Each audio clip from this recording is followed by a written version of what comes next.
sortir. Alors, Célestin Jammeh, Max veut nous faire croire qu'il n'y a pas une petite flamme au regard des deux communiqués, parce que lorsque l'honorable Nietzsche écrit à Cabral Libri, il précise également que véritablement, je suis d'accord avec cette convention-ci, mais en faisant qu'il semble prioritaire, réaliste et sage d'anticiper en œuvrant par l'avènement, par le vote d'une transition civile refondatrice de 3 à 5 ans chargée de faire l'évaluation des institutions. Oui. Et est-ce que l'honorable Nietzsche aussi avait besoin de demander au président Cabral Libri de donner son avis sur une plateforme créée comme l'Alliance pour le changement, parce qu'il est question de ça aussi. Il avait besoin de savoir ça. Se voiler la face. Moi, je fais une lecture politique. Monsieur Nietzsche, depuis quelques mois, voire quelques années, est devenu, sur le plan pratique, l'électron libre du MRC. En tout cas de monsieur Camteau. Comme ça que je lis politiquement la chose. Il est clair que M. Wabo vient en quelque sorte de confirmer que l'Alliance, l'APC n'existe pas. Parce qu'il dit que l'APC n'existe pas. L'Alliance pour le changement n'existe pas. C'est parce que puisqu'il dit que Nietzsche a lancé un appel, permettez. Nietzsche a lancé un cri, un appel. M. Camteau a dit, si telle est votre volonté, il s'adresse à qui? Vous, c'est qui? Si telle est votre volonté. Il parle à qui? Il parle à Nietzsche ou il parle à la plateforme? Or, Patricia Ndamjua dit qu'elle n'a jamais donné son quitus pour une quelconque candidature. Et d'autres, pour une alliance. Là, le ministre Bello qui était dans la donc, salle, vous venez de confirmer exactement que cette alliance est virtuelle. Elle n'existe pas en réalité. Donc c'est du bluff. C'est du vrai bluff. Parce qu'encore une fois, qu'il s'agisse de coalition temporaire ou d'alliance gouvernementale en vue de gouverner le pays demain, il faut des assises.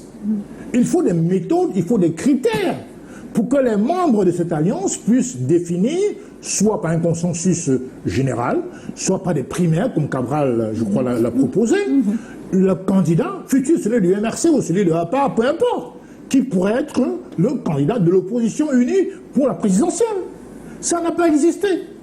Et c'est dommage qu'il n'y a pas la vidéo où M. Camteau dit « J'accepte d'être le porte-flambeau de l'Alliance pour le changement ». J'ai bien entendu cela. Il a dit, nous tous on l'a vu, on l'a entendu sur Canal 2. Oui. Il a bien dit « J'accepte d'être le porte-flambeau de l'Alliance pour le changement qui est imaginaire ».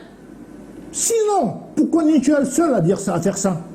Donc il roule, c'est son droit d'ailleurs, pour le MRC depuis longtemps.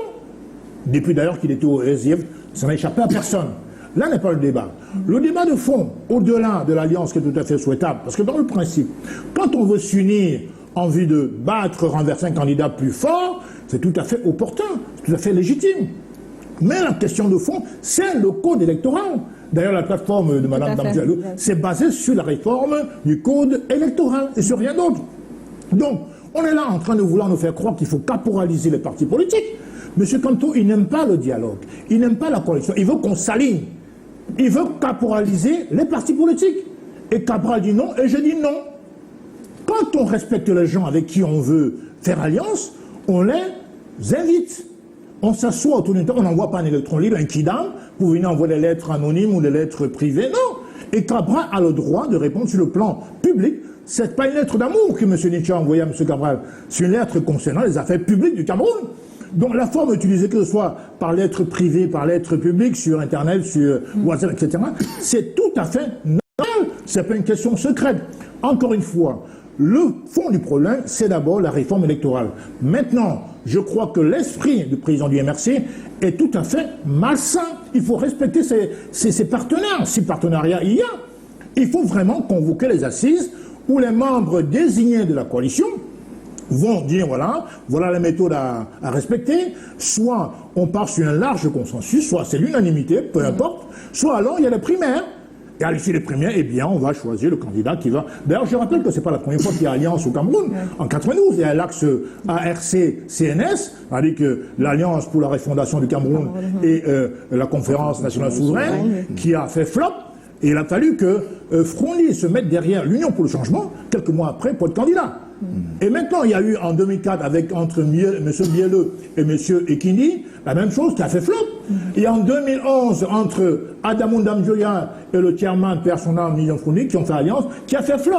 Donc, dans le contexte jurisprudentiel camerounais, les alliances ne fonctionnent pas. Il y a trop de roublard dans ce pays, sur le plan politique, et c'est pour ça que la politique commence à dégoûter beaucoup de jeunes. D'accord. Alors, Patrick, actuellement, depuis, il y avait le discours au niveau des leaders de l'opposition qu'il faut un candidat unique de l'opposition. Avec ce qu'on affiche sur la scène politique actuelle, est-ce que ça ne va pas aussi déconstruire ce qui se passe, cette envie de véritablement battre le président Paul Biya qui est suffisamment assis dans les 10 régions du Cameroun?